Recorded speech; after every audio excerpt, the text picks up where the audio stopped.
Barcelona बहुत दिनों chance से चाह रही है कि वो जूलियन अल्वारेस को साइन कर लें, कि इस बार हम फिर से एक अर्जेंटाइन वाली स्टोरी रिक्रिएट कर दें, लेकिन मुझे नहीं लगता कि Julian Alvarez could be a good sign for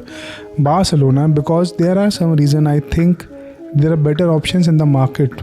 instead of Julian Alvarez. पहली बात यह है कि भाई जूलियन अल्वारेस के लिए हम जा रहे हैं, ठीक है, हमारी प्रोफाइल में सही बैठेगा, हांसी फ्लिक के अंदर he can do great, he can do good, but क्या वो 150 मिलियन हम अपने कंपटीटर को देना चाहते हैं? जब उनका बजट ही 80 मिलियन का है इस बार ट्रांसफर विंडो में, हम उन्हें 150 मिलियन दे के हम उन्हें और पावरफुल क्यों बनाना चाहेंगे? पहली बात तो ये है कि क्यों, बहुत ज़्यादा सीरियस बात है, हम शायद इस पर ध्यान नहीं दे रहे हैं और ध्यान देना चाहिए कि 150 मिलियन हम एटलेटिको मैड्रिड को देके हमको क्यों हम पावरफुल बनाना चाहें जब उनके पास सिर्फ 80 मिलियन है इस विंडो में खर्च करने के लिए और वो कहीं और जा नहीं सकते। उन्हें कोई ऐसा प्लेयर, कोई अंडररेटेड प्लेयर ही ढूंढ के लाना पड़ेगा, क्योंकि मैं जानता हूँ और हम हर कोई जानता है कि एटलेटिको मैड्रिड की टीम के प्लेयर्स थोड़े टाइम बाद उनको छोड़ना चाहेंगे क्योंकि वो जीत ही नहीं रही हैं कुछ। अगर रियल मैड्रिड बार्सिलोना अपने प्राइम हिट कर रही हैं, फिर से अच्छा खेलने लगी, मतलब एटलेटिको मैड्रिड के लिए ऑप्शंस कम हो जाते हैं जीतने के, और एटलेटिको मैड्रिड अगर नहीं जीतेगी तो फिर प्लेयर्स क्या करेंगे? वो छोड़ना चाहेंगे और छोड़ेंगे ही, लेकिन मुझे नहीं लगता कि 150 मिलियन का प्राइस टैग बार्सिलोना को फुलफिल करना चाहिए, क्योंकि अभी हम 1:1 में वापस आए। इट्स टू अर्ली टू पे this much amount of money on a single player. ये होगी लॉजिकल बात। अब थोड़ी इलॉजिकल बात करते हैं, थोड़ी थ्योरी से बात करते हैं। इसके पहले बार्सिलोना ने एटलेटिको मैड्रिड से बहुत सारे प्लेयर्स तो नहीं साइन किए हैं। लास्ट मुझे याद है कि 2014 के बाद, 2014-15 सीज़न के बाद यूसीएल जीतने के बाद बार्सिलोना ने आर्दा ट्यूरन को साइन किया था, और उसके बाद शायद हमने आर्दा ट्यूरन के साइन होने के बाद ही हम, जहाँ तक लिवरपूल से वो मैच हारे, उसके बाद हम वो रोमा से मैच हारे, और आर्दा ट्यूरन जब गया उसके बाद बार्सिलोना थोड़ी ठीक होने की कोशिश करी, लेकिन तब कोविड आ गया, और कोविड के पहले जब नेमार जा चुका था हमने डेम्बेले साइन किया, एंटोनियो ग्रीजमैन साइन किया,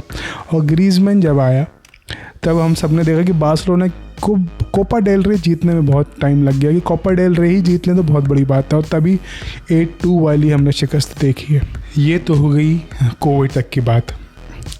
उसके बाद हमने जाओ फेलिक्स को साइन किया, जिसके एक सीज़न पहले हमने बहुत अच्छा किया था, हमने ला लीगा जीता था, शायद कोपा डेल रे भी जीता था, मुझे याद नहीं है, लेकिन उस सीज़न जब जाओ फेलिक्स आया हमने क्या जीता? हम मेरे ख्याल से ट्रॉफी लेस गए, हमने कोपा डेल रे या सुपर कोपा जीता, अब मुझे याद नहीं है, लेकिन ये एक पैटर्न है जो बार्सिलोना हमेशा फॉलो करती है, या फिर मैं बोलूँ कि एक पैटर्न है जो बार्सिलोना फॉलो करती है मेरे ख्याल से, या फिर मैं को ये कहना चाहिए एक टैबू है जो इसमें बार्सिलोना बार बार फंसती है। जब भी हमने एटलेटिको मैड्रिड से कोई प्लेयर साइन किया है, नो मैटर व्हाट, बार्सिलोना के एल लगे। अगर मैं नहीं लेना चाहता था ये नाम, लेकिन अगर हम सर्जियो एग्वेरो का भी नाम लें, अगर जो एक्स एटलेटिको मैड्रिड प्लेयर थे,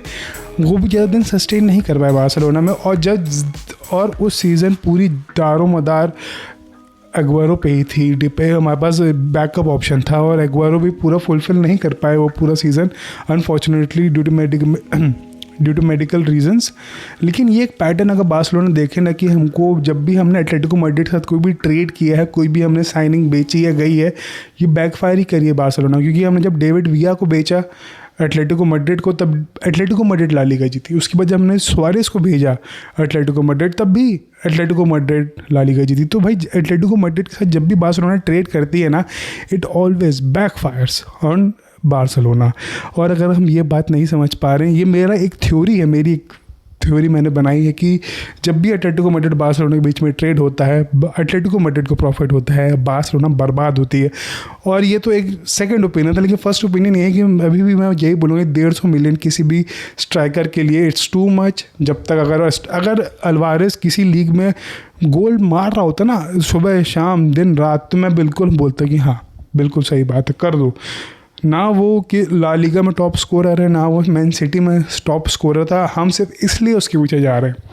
सिर्फ एक इतना सा रीज़न है उसके पीछे जाने के लिए, क्योंकि वो अर्जेंटाइन है, और कोई रीज़न नहीं है उसके पीछे जाने के लिए, और कोई रीज़न नहीं है। अगर हम हालैंड के लिए 150 मिलियन देंगे ना, मुझे ठीक लगेगा। अगर हम ओशिमे के लिए 80-90 मिलियन भी देंगे तो भी मेरे को ठीक लगेगा। लेकिन ये दो रीज़न है, एक तो मुझे अल्वारेस की साइनिंग नहीं समझ में आ रही, शायद मेरे अंदर ही कुछ बॉल नॉलेज जीरो है तो मैं नहीं समझ पा रहा हूँ, या फिर मेरे लिए दूसरे क्लब के प्रति इतना नेगेटिव भर गया है कि मैं उस क्लब को उतने पैसे देना ही नहीं चाहता कि वो फिर से सर्वाइव करने की कगार पे आए, या फिर से कोई और साइनिंग कर पाए। I don't want any these two thing to exist together, लेकिन देखते हैं आखिरी में क्या होता है, but still I don't want Barca to sign Alvarez, लेकिन कर ले तो बहुत बढ़िया है। Love you.